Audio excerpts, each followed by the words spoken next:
Gamsa, Elomo Qilxuu, Jaarraa Abbaa Gadaa, Abishee Garbaa, Hayilee Fidaa, Maammoo Mazannir, Hayila Maariyaam Gammadaa, Garasuu Dhukii, Asaffaa Shaaroo Lammii, Bakar Abdii, Caalii Shonee, Olii Qaadingilii fi Warraaqsi galaana uummataa waxabajjii 8 bara 2020 ifatti labsame guutummaa Oromiyaa keessatti kan deemaa ture yeroo ta'u, dhaamsaa fi qajeelfama yeroo adda addaatti koreen qindeessituu warraaqsa galaana uummataa fi ajajaan olaanaa ABO wal ta'uun dabarsaa turaniini.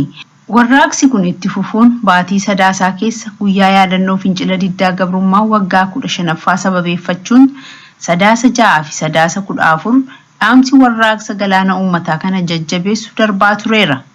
Amma bifa wal fakkaatuu fi irra jabaaf qindaawaa ta'een warraaqsi galaana uummataa kun akka itti fufuuf koreen qindeessituu warraaqsa galaana uummataa fi ajaji olaanaa ABO qajeelfamaa fi dhaamsa qabu karaa caasaa jiru yeroo dhiyootti kan uummata Oromoon gahu ta'us beeksisee jira. Sadaasa 19 bara 2020 hidhattoonni mootummaa maafiyaa Biltsiginnaa lixa Shaggar Ona Gindabarat keessatti Oromticha obbo Tolasaa Dabaloo jedhamu ajjeesani. Poolisiin mootummaa koloneeffattuu Impaayera Itoophiyaa poolisii humna addaa Oromiyaa ofiin jettu sadaasa 17 bara 2020 konyaa lixa Shaggar Ona Gindabarat ganda dargee Nyamar Bulloo jedhamutti bobba'uun obbo Tolasaa Dabaloo abbaa ijoollee 3 kan ta'an qabanii gara buufata poolisii akka geessantu gabaafame. Itti fufuunis poolisoonni mootummaa maafiyaa Biltsiginnaa obbo Tolasaa Dabaloo guyyoottan 2 walitti fufiinsaan buufata poolisaa keessatti eegga dararaa hamaa irratti raawwataniin booda sadaasa 19 bara 2020 achi baasuun gara laga Gudar geessanii lagatti darbachuun ajjeesanii darbuu odeessa maddeen Ona Gindabarat irraa arganneen beekuu dandeenyeerra. Obbo Tolasaan nama Oromummaa isaan yakkamee diinaan galaafatame ikiraan isaa haa jannattu maatii fi firoottan isaaf ammoo obsaaf jajjabina haa kennu jechuu jaallanna. Loltoonni sirna faashistii PP nafxanyootaan ajajaman Harargee lixaa Ona Habrootti qonnaan bulaa Oromoo obbo Muhammad Daadhii jedhaman itti dhukaasanii ajjeesani. Loltoonni sirna faashistii nafxanyaa Abiy Ahmediin durfaman kunniin qonnaan bulaa Oromoo obbo Muhammad Daadhii jedhamaniin qawwee qabdaa fidi jechuun gara jabeenya hamaan itti dhukaasanii ajjeesani. Obbo Ahmad Daadhii abbaa ijoollee nama jireenya isaanii mo'achuuf tattaafatan turani. Maatii fi firoottan obbo Muhammad Daadhiif jabina lubbuu isaaniif ammoo Waaqni jannata haa kennu jenna. Kan dhagaa jirtan raadiyoo Arraata Biyyoolessa Oromiyaa meetir baandii 25 mataa baha Oromiyaatti bifa haaraa fi kan darbeerra ho'aa ta'een dhohee jira. Jaaldaan Diyeelemoo bal'ina qaba. Garbummaa uummata Oromoo irratti bara dhufaa darbaan wal jijjiiraa jiru xumuratti gochuuf fincila warraaqsa galaana uummataa waxabajjii bara 2020 labsameen uummanni Oromoo humnaa fi haala mijatee hundaan mootummaa maafiyaa Itoophiyaa lollistoota Impaayera Itoophiyaa dura dhaabbachuun gaaffii mirga abbaa biyyummaa isaanii gaafachaa fi mormachaa turuun ni beekama. Haaluma kanaanis warraaqsi galaana uummataa bifa haaraan sirna mootummaa shiftaa kanatti xumura gochuuf koree qindeessituun sadaasa 15 bara 2020 irraa kaasee waamameen Oromoonni baha Oromiyaa waamicha armee Oromiyaa awwaachuun magaalaa Wadaayee fi Irnaatti hiriira ba'uun warraaqsa jabduu sirna jibbamaa mataa Biltsiginnaa Abiyyiin geggeeffamu irratti taasisaa oolaniiru. Uummanni Oromoo magaalaa Wadaayee fi Irnaa rakkoo hawaasa Oromoo irratti mootummaa maafiyaa kanaan gahaa jiru kana obsa isaan dhorkate gaafa sadaasa 19 bara 2020 daandiitti ba'uun mootummaa afaan qawweetti amanu kana irratti mormii jajjabaa taasisaniiru.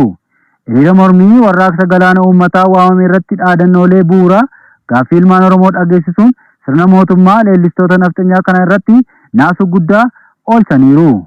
Haala kanaanis uummanni Oromoo naannichaa hanga gaaffiin bu'uuraa ilmaan Oromoo deebi'utti mormii isaanii akka hin dhiifne hubachiisuun Oromoon gama hundaan akka waamicha warraaqsa galaana uummataaf awwaatanii sirna mootummaa nafxanyaa kana ofirraa fonqolchan dhaammataniiru. Gama biraatiinis fincilli warraaqsa galaana uummataa baha Oromiyaatti dhohe itti fufuun naannoo Harar Ona Soofiitti uummanni Oromoo daandiitti ba'uun mormii sirna nafxanyaa irratti qaban haalaan jabeessanii yeroo dhageessisan akkuma amalli baree waraanni mootummaa maafiyaa kun rasaasa hiriirtota irratti dhokaasuun addaan bittimsuun okkorri cimaan gaafa sadaasa 20 bara 2020 geggeeffamaa ooleera. Uummanni Oromoo mormii isaa jabeessee itti fufuun kibba bahaa Oromiyaa godina Baalee Ona Ginniir keessatti uummanni Oromoo sirna bututaa nafxanyaa irratti mormii jabaa geggeessuun mootummaan maafiyaa kun mootummaa Oromoo akka hin taanee fi mootummaan Oromoo ABO'n dhaabbachuu akka qabu ibsataniiru. Mootummaan maafiyaa Itoophiyaa gaaffii hiriirtonni mirgaaf taasisan kana irratti rasaasa dhokaasuun ilmaan Oromoo lama bahaa Oromiyaatti ajjeesuun ni yaadatama. Gochaan diinummaa PP fi ergamtoota PP saba isaanii gananiin sabboontota Oromoo irratti raawwataa jiru hammaatee itti fufee jira.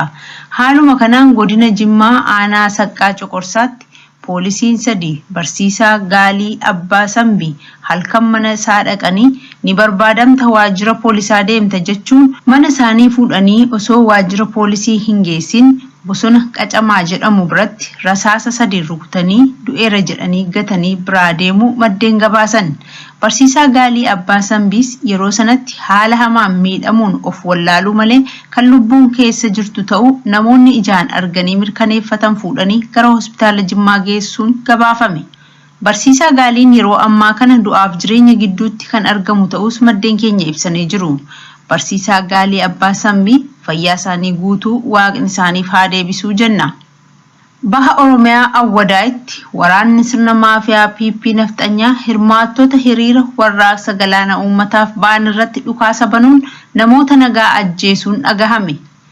Jaaldaandii Elemoo ammas dabalata qaba. Baha Oromiyaa godina Harargee Bahaatti waraanni mootummaa Shiftaa Abiy hiriira mormii sirna mootummaa nafxanyaa leellisuu irratti taasifame humnaan fashaleessuuf hiriirtota mormii mootummaa Impaayera Bututaa Habashaa irratti dhageessisaa jiran irratti dhukaasuun ilmaan Oromoo lama ajjeesuun baramee jira. Mootummaan abdii kutataan Impaayera Itoophiyaa fi leellistoota sirna nafxanyaa kun rakkoo siyaasa biyya keessatti isa mudatee afaan qawween irraa aanuuf jecha lammiilee Oromoo gaaffii mirgaaf daandii irratti ba'an rasaasaan ajjeesuun kan aadaa godhate mootummaa nama nyaataan dheebuu aangoo hin baane gaafa 19 bara 2020 uummata Oromoo magaalaa Awwadaay dhiittaa mirga namoomaa akka waliigalaatti Oromoo irratti gahaa jiruu fi hidhaa garmalee gaaffii tokko malee Oromoota hundarra gahaa jiru mormuun sagalee dhageessisaa turan irratti badii tokko malee rasaasa qawwee garboonfataa mootummaa maafiyaa Itoophiyaa kana keessaa dhoka'uun ilmaan Oromoo lama badii tokko malee magaalaa kana keessatti lubbuun isaanii darbiteetti. Oduu gama biraatiinis humni waraana mootummaa maafiyaa Itoophiyaa kun ajjeechaa ilmaan Oromoo irratti raawwachuu itti fufuun godina Qellem Wallaggaa Ona Laaloo Qilee ganda Adaree iddoo addaa Coqorsaa jedhamutti nama maqaan isaa Malkaamuu Xaasoo jedhamu hojii konkolaachistummaa hojjetu rasaasaan rukutuun ajjeesaniiru. Mootummaan maafiyaa Itoophiyaa kun Oromoota ajjeesuu akka waan olaantummaa seeraa kabachiisaa jirutti kijiba ololus ilmaan Oromoo mootummaa badii kanaan du'aa jiran lakkoofsi isaanii yeroodhaa gara yerootti dhiyaa jiraachuun ni beekama. Raadiyoo Har'aata Biyyoolessaa Oromiyaaf gabaasa qindaa'ee Daandii Elemoo. Murni Abiy Ahmed jeneraalotaa fi qondaaltota olaanoo waraanaa 76 Izii Kaabaarraa akka hidhaman ajaja dabarsuun himame. Himannaa murni Abiy Ahmed TPLF irratti dhiyeesse jeneraalotaa fi qondaaltota waraanaa olaanoo 76 biyya diiguuf raayyaa ittisa biyyaa Izii Kaabaarratti miidhaa geessisaniiru jedha. Kanaaf poolisiin akka jeneraalotaaf qondaaltota waraanaa olaanoo kanneen qabee seeraaf dhiyeessu ajaja baaseera jedha. Qaama waliin heeraaf seera hin qabne kan lola wal irratti gaggeessaa jiran poolisiin to'atee seeratti dhiyeessuu qaba jechuun 18 bara 2020 ajaja dabarsuutu dhagahame. Haala lola amma gaggeeffamaa jiru keessatti murni Abiyyiif TPLF biyya ganuun wal yakkaa jiraachuuf lubbuun hiyyeessa hedduun akka darbaa jiru gabaafamaa jira. Yeroo TPLF sirna Abiyyiif abboomamuu diddee lolatti seentee jirtu keessatti ajajni jeneraalotaa fi qondaaltota waraanaa Izii Kaabaa qabaa seeratti dhiyeessaa jedhu bifa kanaan darbuun isaa fayyummaa Abiy Ahmed gaaffii guddaa keessa kan galchudha jechuun xiinxaltoonni siyaasaa dubbatu. Kanaan wal qabatee murni Abiy Ahmed bara darbe ajjeechaa jeneraal Sa'aaraa Mokonnon gaggeessuun sodaa lola TPLF waliin gaggeeffamuu malurraa akka ta'es ni himama. Naannoo Konsoo keessatti lammiileen 70,000 caalan qe'ee isaanii irraa buqqa'uun gabaafame. Gaaffii siyaasaa sabaa fi sablammootaaf deebii dhabee sirni nafxanyaa hokkora dhalcheen ona Konsoo aanaa 9 keessatti torban darbirraa eegalee walitti bu'iinsa dhalateen namoonni ajjeefamuu, madaa'uu fi buqqa'uun akkasumas manneen hedduun gubachuun gabaafamaa jira. Walitti bu'iinsa kana dura mudateen manneen 290 ta'an guutummaatti kan barbadaa'an yeroo ta'u, isa ammaa garuu tilmaamuun akka rakkisaa ta'e jiraattonni naannoo ibsaa jiru. Yeroo ammaa kanatti magaalaa Sagan keessa haleellaan jabaan gaggeeffamaa waan jiruuf jiraattonni yaaddoo isaanii ibsataa jiru. Warraaqsi Koonsoo keessatti ka'e gaaffii caasaa bulchiinsaa akka ta'ee fi qindoominaan kan gaggeeffamaa jiruu fi caasaa mootummaa PP haleelaa akka jirus hubatamee jira. Yeroo ammaa kana waajjira bulchiinsa magaalaa Sagan keessatti namoonni 400 ta'an daandiin itti cufamee ugguramanii akka jiranis hubatamee jira. Namoonni waajjira bulchiinsa magaalaa Sagan haalli jiru to'annaa ala ta'ee warraaqonni naannoo isaanii gara dhuunfachuutti akka deemaa jirantu gabaafama. Raadiyoo Arraata Biyyoolessa Oromiyaan gaaffiif deebii waliin gochuuf dhiyaachuu keessaniif durseen galatoomaa isiniin jedha. Ayyee anillee maqaa waraana bilisummaa Oromoo bakka buutanii yookiin sagalee waraana bilisummaa Oromoo hawaasa Oromoo fi hawaasa addunyaa dhaqqabsiisuu keessanii fi guddoo galatoomaa galanni keessan bilisummaa haa ta'u isiniin jedha. Ayyee jaalliban yeroo ammaa kana sochiin keessan haala maalirra jirtu? Sochii haala bareedaa haala dansaarra jirraa keessattuu waraana bilisummaa Oromoo Sirraa Sondomboo godina Gujii ta'aa Aanaa Gumii Indalloo jaanalii kan keessa socho'uu keessattuu sirna Ifaara Itoophiyaa afaan qawweetiin ijaaramee jiru kan uummata Oromoo raarsaa ajjeesaa fi miidhaa qabeenya isaa barbadeessaa jiru irratti sochiilee adda addaa tarkaanfiilee boonsaa adda addaa fudhachaa turree. Haa ta'u malee sirni Ifaara Itoophiyaa afaan qawweetiin ijaarame raayyaa ittisa biyyaa fi addaa poolisii milishaa yeroolee adda addaa sagantaa waraana bilisummaa Oromoo uummata Oromoo irratti beeksisaa ture. Ammaan kana immoo sochiin isaanii dhaabatee keessattuu raayyaa ittisa biyyaa inni Makalaakaa jedhamu naannoo godina Gujii keessatti keessattuu aanaa Gumii irra guutumaan guutuu ka'ee jira.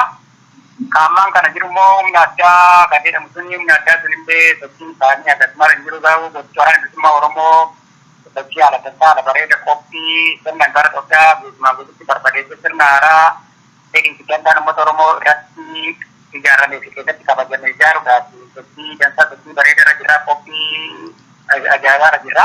Akka keenyatti keessattuu uummata Oromoo ijaaruu uummata Oromoo barsiisuu akkaataaleen garii bilisummaa yookaan rarraga bilisummaa isaatti naqabuu fi keessattuu propagaandaa mootummichi ammaan kana caasaa isaa diriirsee umurii gabrummaa uummata Oromoo irra dheeressuudhaaf deemaa jiru kana keessatti guutumaan guutuutti caasaa kana barbadeessinee caasaa haaraa yookiin kaffee dibidantaan uummata Oromoo keessatti ijaaramee fi karaalee ittiin uummanni Oromoo bilisummaa fi walabummaa biyya isaa kan birmadummaa daangaa ittiin kabajachuu danda'uu fi tooftaalee ammaan kana mootummichi ittiin adeemaa jiru uummata Oromoo miidhaaf deemaa jiru kan akka inni dura dhaabbatee mirga isaa dhaabachuu danda'u akka inni immoo biyya isaa kana walaba taatee ijaarrachuu danda'u fi mootummaa mataa isaa dhaabbachuu danda'u irratti uummata keenyallee jajjabeessaa jira. Sulaalee hedduullee dhuunfannoo waraana bilisummaa Oromoo jala galanii jiru gandoonni baadiyyaa adda addaa.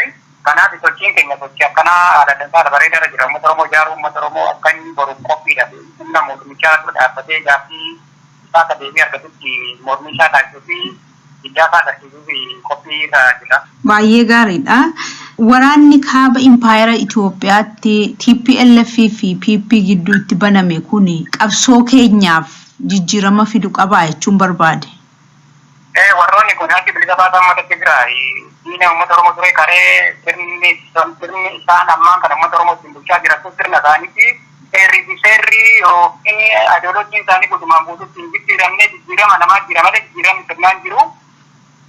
Tarii isaan irraa kun waldhabdee isaanii waldhabdeen gooti malee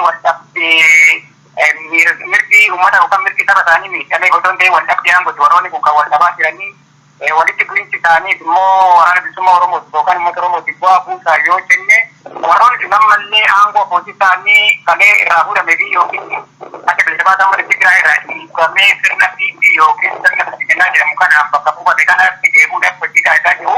Kanaaf jijjiiramni isaanii uummata Oromoo yookaan waraana bilisummaa Oromootiif buusuun jiranii warroonni sun aangoo irratti wallabaa jiru malee waraana bilisummaa Oromoo yookaan uummata Oromootiif bu'aan isaan buusaa hin jiru. Waldhabdeen isaaniitiif immoo carraan uummanni Oromoo qabu fi carraa waraanni bilisummaa Oromoo qabu yeroo sirnoonni kun lamaan aangoo irratti wal dhaban kanatti immoo uummanni Oromoo ijaaree of qopheessuu qaba. Warri kun lamaan gaafa wal dhabanii miidhama walirraa hangaan gara isaan itti deeman keessattuu gara uummata Oromoo yookaan gara du'a biyyattii handhuura Finfinnee itti deemaa deemu waan ta'eef yeroo kana keessatti immoo uummata Oromoo miidhu waan ta'eef kanaaf uummanni Oromoo yoomiyyuu qaama qalbiidhaan hidhannoodhaan sammuudhaan waan kamiinuu qopheessee waraana bilisummaa Oromoo cinaa dhaabbatee akka inni qaamonni wal lolaa jiran kun ammallee umurii aangoo isaanii dheereffachuuf yookaan gara aangootti ammallee wal deebisuudhaaf sochii taasisaa jiran kana keessatti bu'aan nuuf bu'u tokkollee hin jiru.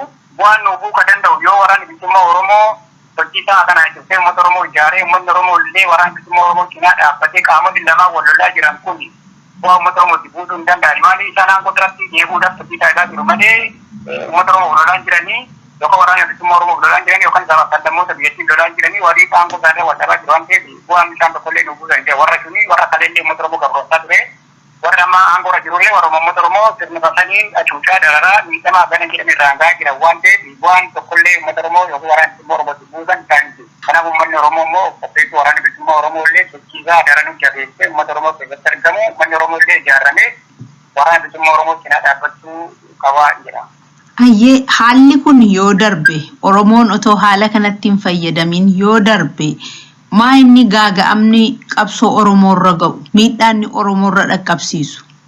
Carraalee kanatti yoo hin fayyadamin akkuma kanaan dura yeroo mootummaa Itoophiyaa fudhatan sagaltee Itoophiyaa akka lakkoofsa Awurooppaa yookaan akka lakkoofsa Oromootti sirnoonni kun yeroo sirni qalbii dhabamsiisanii sirna haaraa gadhaabuudhaaf yeroo socho'aa turan keessatti adda bilisummaa Oromoo dhiibanii ala taatanii har'allee sirnoonni sun Itoophiyaalee akkasii deemu waan ta'eef uummanni Oromoo of qopheessuu qabaadha. Of qopheessee qaamonni kun lamaan yeroo wal dhabanitti yeroo irree isaanii dhaabatan kanatti immoo guutumaan guututti irree isaanii kana dhabamsiisuun nurraa eegama. Kanaaf carraa kanatti fayyadamuun uummanni Oromoo illee waraana bilisummaa Oromoo illee carraa kanaan akka kan dabarree yookaan carraa kanatti fayyadamuun dirqama keenya. Kanaaf immoo uummanni Oromoo gaheen isaa irraa eegamu waraana bilisummaa Oromoo waan danda'uun yaadaan beekumsaan diinagdeedhaan akka sadarkaa hidhatee waraana bilisummaa Oromoo cinaa dhaabbatee waliin lolutti carraa kanatti fayyadamuu qabnaan jedha. Hayyee Oromoon lolli kun na ilaallata jedhee dhaqee achitti du'aa jiru jira. Lolli kun Oromoo laallataa? Lolli Oromoo laallatu isa kamidha? Isa kaaba impaayeraa biyyattiitti gaggeeffamu moo isa handhuura biyya isaa keessatti gaggeeffamutu Oromoo laallata? Lolli ammaan kun sirni adda bilisa baasaa mootummaa Tigraay sirni bara Itoophiyaa afaan kaawwatiin ijaarame kun lolaa jiranii fi tokkollee waan Oromoo ilaallatu hin jirudha. Oromooleen ilaallatu sababa lammoota biyyattii tuchamaa jiranillee ilaallatu. Warroonni kun warra durri hayyuu kaasee uummata Oromoo kolonneeffataa ture waan ta'eef wanti Oromoo ilaallataa jiru wanta naannoo Oromiyaa keessatti biyya isaa keessatti ta'aa jiru Oromoo fi Oromiyaa irratti ta'aa jiru qofatti isaa ilaallata malee wantoonni biyyoota ollaa keenya gidduutti taasifamaa jiru keessatti lolli isaa ilaallatu hin jirudha. Kanaaf immoo uummanni Oromoo wareegama isan barbaachifne du'a isan barbaachifne seenaa xuraawaa yookiin seenaa badaadhaan barreeffamuu malleedha. Kanaan durallee yeroo uummanni Oromoo yeroo daangaa Eertiraa Itoophiyaa gidduutti yoo xiqqaate uummata Oromoo irratti miidhamaa ture uummata Oromoo irratti lubbuun badaa ture. Kanaaf ammallee wanti inni qopheessuu qabu yoo lolli kun Oromiyaa irratti ta'aa jiraate biyyoo Oromoo irratti kaasee murtee qofa kanaaf immoo lolonni kanaan dura ta'amaa turellee Oromiyaa keessatti kan miidhamni hagan hin jedhamne uummata Oromoo irratti adeemsifee diinagdee hagan hin jedhamne badaa ture waan ta'eef kanaaf lolli sanaan lola handhuura biyyattii isaa keessatti fi naannoo daangaa isaa keessatti ta'amaa jirutti ilaallata malee daangaalee naannoo dhibii keessatti lolonni akkana ilaalanii hin ilaallatu. Maaliif sirni impaayeraa Itoophiyaa afaan kaawwatiin ijaaramee kun jiru uummata Oromoo fi sababa lammoota biyyattii hacuucaa jira waan ta'eef ammallee umurii haadha aangoo isaa dheereffachuuf yookaan warroonni kun tooftaa siyaasa isaaniitiin uummata Oromoo miidhuu yookiin sababa lammoota miidhuudhaaf lola kan ta'e jedhanii qindeeffatanii deemaa jiru waan ta'eef kanaaf uummanni Oromoo loloonni isa ilaallachuu danda'u loloota Oromoo fi Oromiyaa keessatti ta'amaa jiru kana sirna impaayeraa afaan kaawwatiin ijaaramee jiru kana guutumaan guututti barbadeessee mootummaa walabaa fi bilisummaa uummata isaa yookaan birmadummaa daangaa isaa kabachiifachuu kan danda'u naannoo isaa irratti qofa kan isaa ilaallachuu danda'u. Hayyee ulfaadhaa yeroo ammaa kana warraaqsi galaana uummataa walta'iinsa koree qindeessituu warraaqsa galaana uummataa fi ajaja olaanaa ABO waboodhaan qindaa'eetu gaggeeffamuu fi waamichi karaa adda addaa taasifamaa jira. Yeroo dhiyootti illee akka qajeelfamni karaa caasaa jiruun uummaticha dhaqqabutu himamaa jira.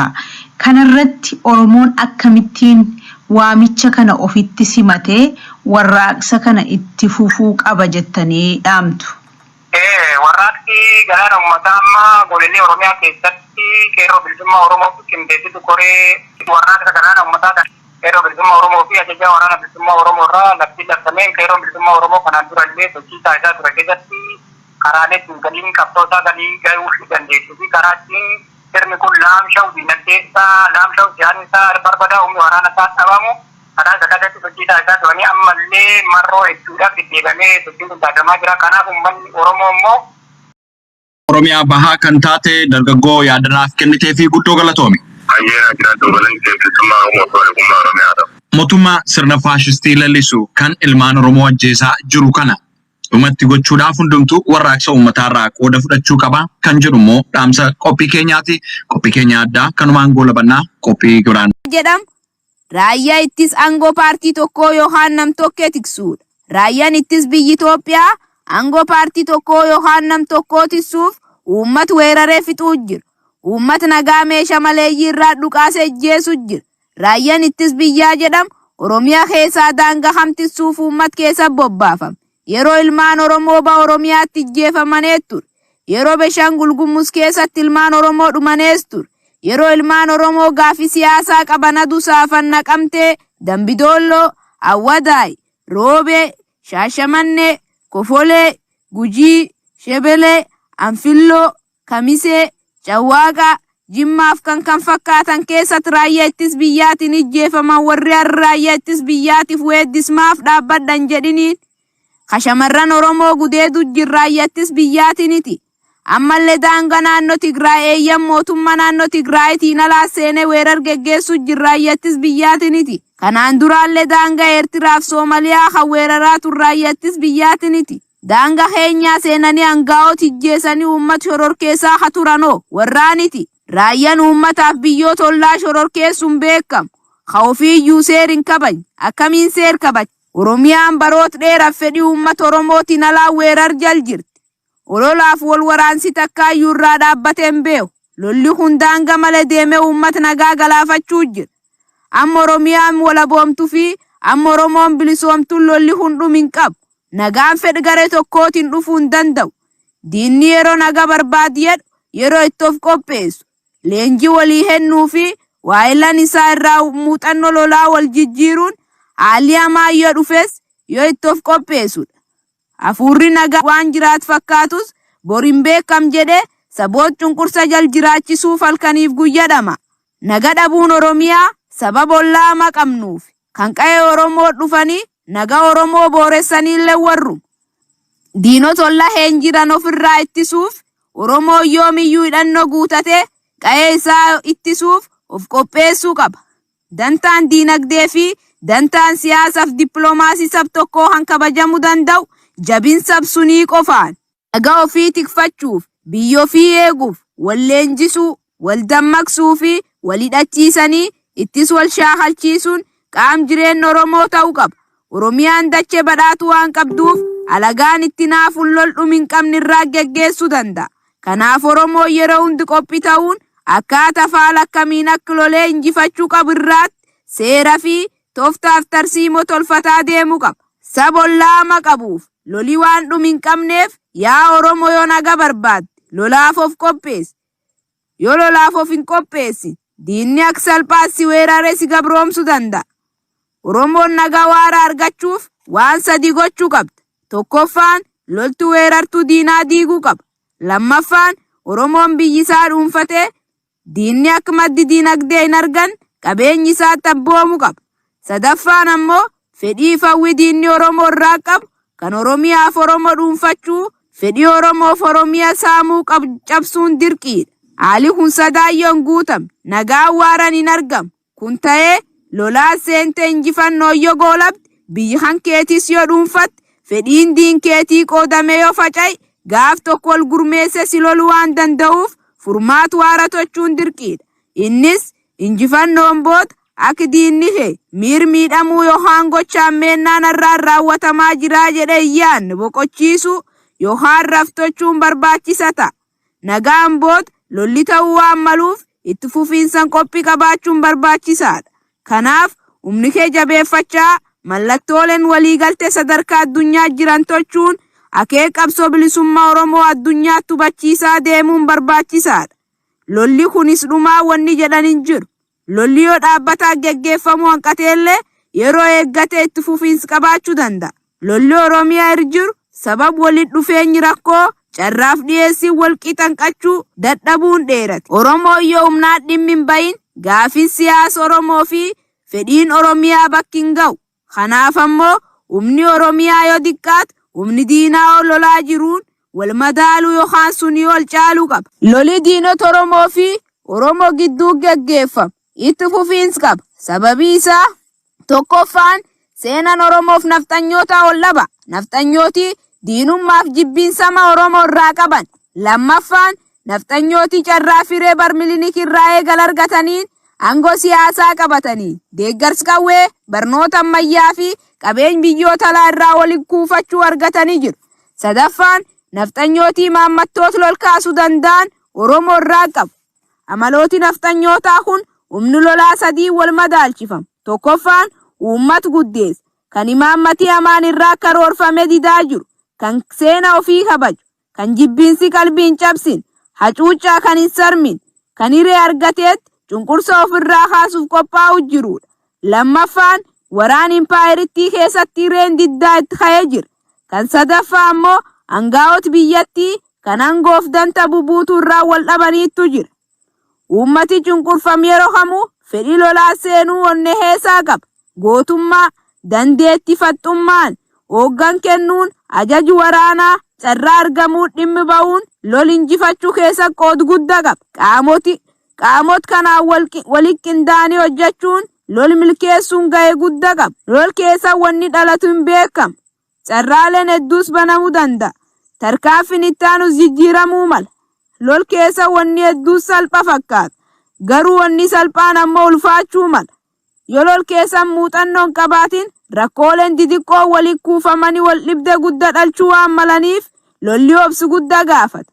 Oromoon lol kan injifachuuf obsi, cichoominnaaf murannoo akkis gaafata ammumaan itti qophaa'uu qaba. Gaaffii siyaasa Oromoo deebisanii haqaaf naga buusuun waraan qabaachuun barbaachisa ta'uunis falmisiisaniiti. Haqa uummataa barbaaduuf kan lolaan nam seensisu gaaffii siyaasaati.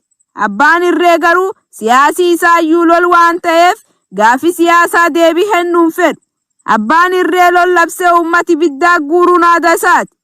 Lol abbaa irreetiin duub aangoo isaa qofaattu jira. Gaaffii siyaasa Oromoo biyya ofii ijaarrachuudha. Akeekan bakkaan ga'uuf wareegama ulfaataatti itti ba'ee jira. Sasaa Birruu, Baaroo Tumsaa, Elomee Qilxuu, Jaarraa Abbaa Gadaa, Abishee Garbaa, Hayilee Fidaa, Maammoo Mazannir, Hayila Maariyaam Gammadaa, Garasuu Dhukii, Asaffaa Shaaroo Lammii, Batar Abdii, Caalii Shonee.